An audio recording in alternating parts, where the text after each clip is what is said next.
Bonsoir et bienvenue dans Le Monde de demain, émission consacrée à l'innovation dans l'industrie genevoise. Oui, l'industrie du luxe est compatible avec la durabilité.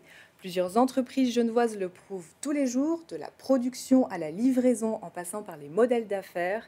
L'industrie déploie de nombreux efforts en faveur d'un monde plus durable pour continuer de nous surprendre et surtout de nous faire rêver. Reportage Colline Hutz et Nicolas Grangier. Le luxe durable, nouvelle réalité ou imposture. Les chartes éthiques et certifications vertes se généralisent dans le haut de gamme. Mais si pendant des années cet effort relevait plus du marketing, désormais les consommateurs en réclament eux-mêmes la démarche. Caran d'Ache est l'un de ces emblèmes convaincus de cette voie. De son siège de Tonnay, l'entreprise fabrique des objets pour la papeterie ou la peinture depuis près de 100 ans.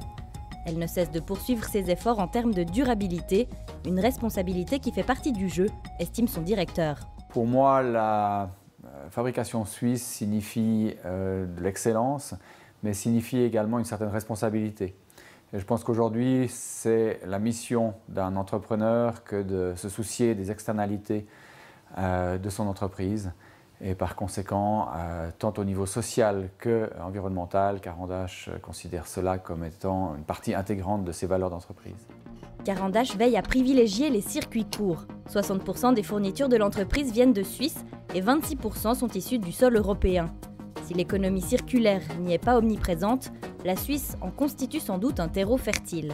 La Suisse peut même faire œuvre de modèle dans ce domaine-là. Je pense qu'on a une population qui est extrêmement sensible au développement durable.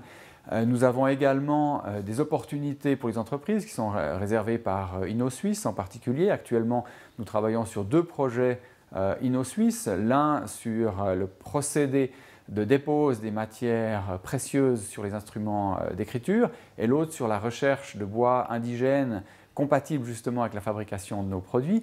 Donc ce sont 2 exemples, à la fois sur du produit mais également sur du processus de production qui montrent que la durabilité, l'économie circulaire sont des drivers d'innovation et la Suisse est extrêmement bien placée pour cela. Alors que les crayons sont majoritairement fabriqués avec du cèdre de Californie, Caran d'Ache a décidé de se lancer dans une production avec du bois local.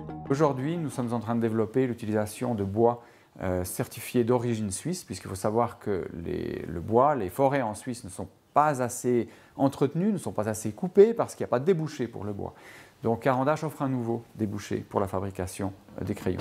Renforcer les circuits courts et intégrer l'éco-conception dans le développement des produits sont des pistes que l'entreprise compte poursuivre. Le luxe doit être durable ou n'est pas. C'est-à-dire qu'un produit de luxe doit être réparable, doit avoir une longue durée de vie. C'est un produit qui va les accompagner très longtemps parce qu'il a été fabriqué par des artisans et donc il est réparable. Ça, c'est le vrai luxe. Caran d'Ache déménagera à l'horizon 2024-2025 dans une nouvelle manufacture sur la commune de Bernay. Une construction qui se veut emblématique en termes de critères énergétiques et de labellisation de la production. Depuis sa création en 1974, le laboratoire Saint-Hill consacre ses recherches aux soins de la peau et aux techniques de pointe en cosmétologie. Il développe, fabrique et teste tous ses produits dans son siège de La Praille.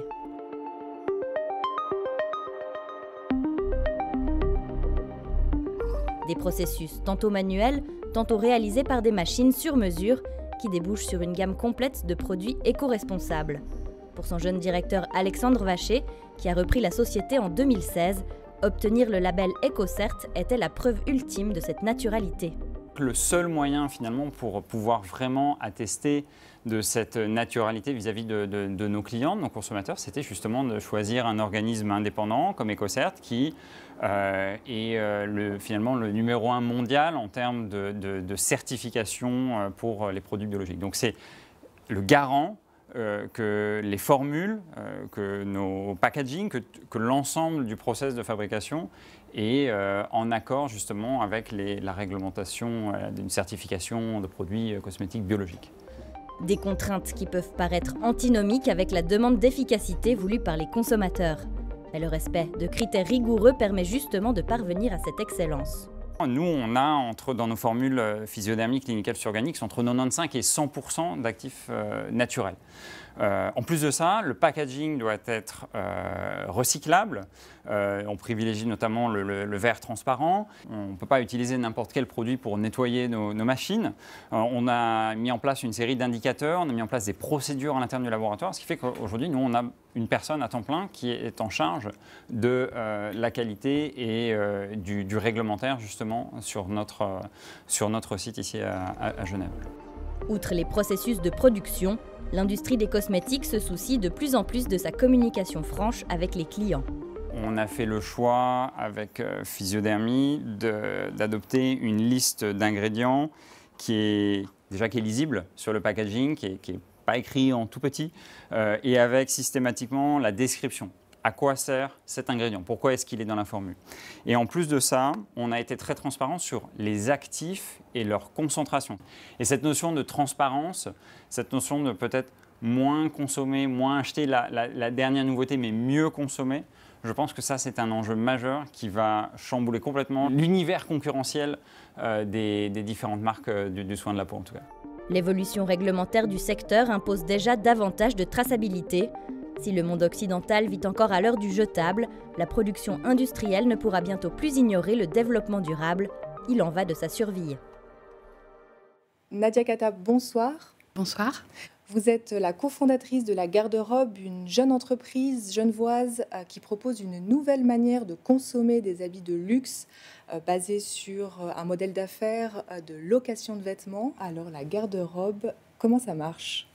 Alors, La Garde-Robe est une plateforme de location de mode entre particuliers. Nous sommes suisses et nous n'opérons qu'en Suisse pour le moment. Et notre modèle d'affaires est 100% circulaire, c'est-à-dire que notre stock ne nous appartient pas. Nous mettons à disposition d'une communauté une plateforme pour échanger la mode et nous nous occupons de la logistique, nettoyage, livraison et assurance du stock. Alors, comment vous avez vécu cette crise sanitaire et quels sont les impacts aujourd'hui sur votre activité ? Alors, c'est clair que notre concept est lié au monde de l'événementiel, au secteur du mariage, et que les annonces qui ont été faites mi-mars ont fortement impacté notre secteur. Nous avons eu beaucoup d'annulations de commandes du fait des annulations de mariage et des reports de mariage à l'année d'après. Toutefois, dans le monde des secteurs, en temps de crise, il y a parfois des opportunités. Et la nôtre est celle du online. Donc, nous sommes désormais 100% digital. Et ce qui nous permet d'adresser notre service pas qu'aux Genevois, mais à toute la Suisse. Et nous nous sommes aussi rapprochés d'un secteur de la seconde main roman, My Private Dressing, avec qui nous recherchons en ce moment des synergies pour offrir plus de circularité dans la mode. Que des opportunités. Alors, l'industrie textile a un fort impact sur l'environnement. On parle de 1,7 milliard de tonnes de CO2 par an, selon une étude récente du WWF. Comment être plus raisonnable ? Pour que la mode soit plus raisonnable, à mon sens, il faudrait que les prix soient plus raisonnables. Il est vrai qu'aujourd'hui, acheter un chemisier ou un jean à 20 francs, c'est pas tout à fait raisonnable. Du coup, plutôt que d'essayer d'attendre du consommateur qui change son comportement de consommation, il faut essayer de lui offrir des services qui répondent à son besoin de régulièrement changer de vêtements, mais aussi à un prix raisonnable. Et c'est ce que fait avec brio le secteur du fast fashion, de la mode rapide, en offrant des vêtements très abordables aux consommateurs. Du coup, voilà, nous, c'est ce qu'on essaie de faire aussi avec notre plateforme de location, en proposant aux gens de louer des belles robes à partir de 60 francs, avec toute la logistique inclus, et aussi en leur proposant de mettre en dépôt location leur dressing et de gagner des commissions et donc de l'argent. Alors, vos clients sont aujourd'hui entre Genève et Zurich. Est-ce que la Suisse est le bon endroit pour développer un concept d'économie circulaire ? Il me semble que oui, pour plusieurs raisons. D'abord, en Suisse, il y a du stock. Déjà, il y a un pouvoir d'achat qui fait que les gens consomment la mode. Et il y a aussi de la demande. Et les Suisses ont un penchant pour la seconde main. Il n'y a qu'à voir la concentration des dépôts-ventes en Suisse pour remarquer que, clairement, nous sommes une société de troc, d'échange. Et donc, pour moi, c'est un beau marché pour commencer et se lancer, même si notre ambition est de se lancer aussi en France dans un avenir proche. Est-ce que l'industrie du luxe doit absolument se digitaliser ? Et puis, comment utiliser ces nouvelles technologies, j'ai envie de dire, au service de la mode ? Je crois que la pandémie du Covid a démontré à quel point la digitalisation n'est plus une option, mais une obligation pour le secteur du textile. Et avant même de parler nouvelles technologies, je pense que toutes les marques de luxe et toutes les enseignes suisses doivent prendre ce virage de la digitalisation le plus rapidement possible. Mais aussi s'ouvrir à de nouvelles technologies, comme par exemple dans le secteur de la mode, tout ce qui est API d'essayage virtuel, c'est-à-dire ce sont des modules qu'offrent des startups dans l'intelligence artificielle pour essayer virtuellement des vêtements sur Internet. Et ça permettrait de convertir encore mieux la demande en ligne et de rassurer le consommateur sur le vêtement qu'il peut acheter en ligne. Donc effectivement, il y a beaucoup de nouvelles technologies qui sont au service de la mode et qu'on verra de plus en plus dans nos sociétés, et notamment pour la garde-robe qui essaie en ce moment de lever des fonds pour pouvoir intégrer ces technologies dans notre service. Quelles sont les prochaines étapes pour la garde-robe ? Nous sommes en train de consolider notre offre en ligne et de gentiment s'attaquer au marché alémanique. C'est un challenge purement suisse. Et voilà, on attend la fin de la pandémie et tout le report d'activité qu'on devrait avoir en 2021 avant de pouvoir se lancer en France. Est-ce que vous êtes confiante, Nadia ? Je dirais que oui. Je pense que malgré cette pandémie qui a pénalisé énormément de secteurs, je pense que ça va vraiment donner une impulsion à celui de la circularité. Car en temps de crise, les gens se penchent sur des modèles différents, plus raisonnables, qui leur permettent aussi de gagner de l'argent. Et l'économie circulaire s'inscrit absolument là-dedans. Merci beaucoup, Nadia Katab. Avec plaisir. Merci à vous de nous avoir suivis et on se retrouve tout prochainement sur L'Aimant Bleu.